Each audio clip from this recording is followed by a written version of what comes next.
This is a bent over cable lat pullover with a lengthened position bias. The cable lat pullover primarily targets the lats, and there are several ways to set it up depending on your goal. Changing your body position or your setup will change where the exercise feels the hardest, also known as the resistance profile. For this variation, we are setting it up to challenge the lats where they are fully lengthened, which happens at the top of the movement when the arms are overhead, which is really great for building muscle. The lats are one of the largest muscles in the body. They start along the lower back and ribs, and the muscle fibers travel up and outward to attach to the upper arm.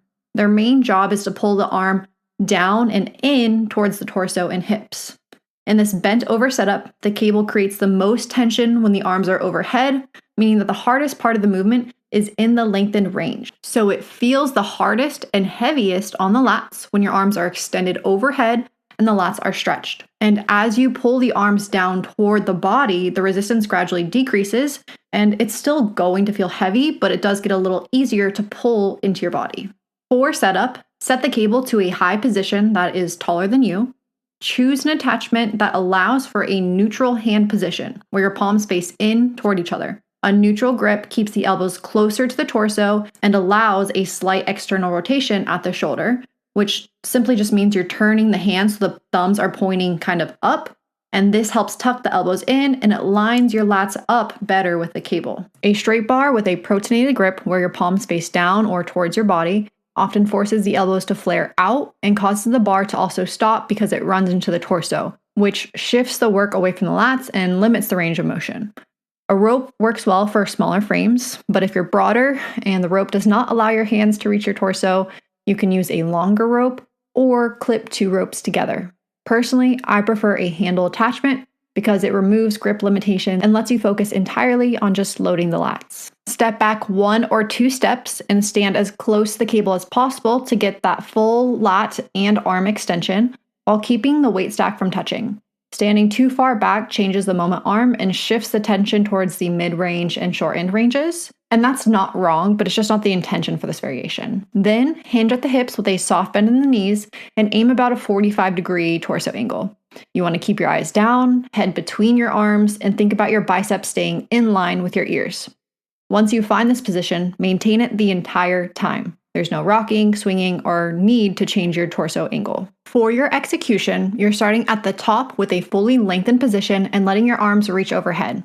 You want to allow your shoulder blade to elevate and gently roll forward to get the deepest stretch in the lats, but you also don't want to overextend at the top. Letting the arms drift too far overhead can bring the pecs into the movement. Keep your spine neutral. Your hips, spine, and ribcage should stay still through the movement. To initiate the movement, contract or squeeze the lats. The shoulder blades should come down and depress first, followed by the arms pulling down towards the hips. It can be helpful to think about driving your elbows towards your pocket or as if you're squeezing something in your armpits. You want to keep your arms relatively straight and avoid excessive bending through the motion. That will just engage extra triceps.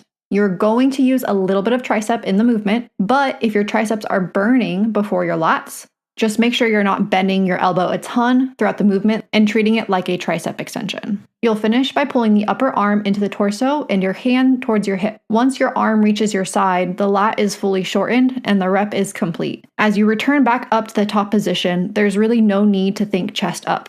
Extending the spine lifts the ribs, reduces the lats leverage, and limits your usable range of motion. Instead, brace your core, keep the ribs down, and just focus on maintaining tension through the stretch. The most common mistake is just bending your elbow as you pull down. Your elbow angle should stay nearly the same throughout the entire movement. If the elbows bend, your triceps begin to take over and the lat stimulus drops.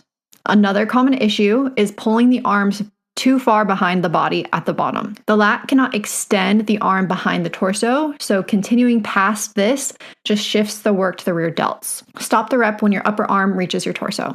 Another mistake is pulling your hands out wide and keeping them very far away from the torso.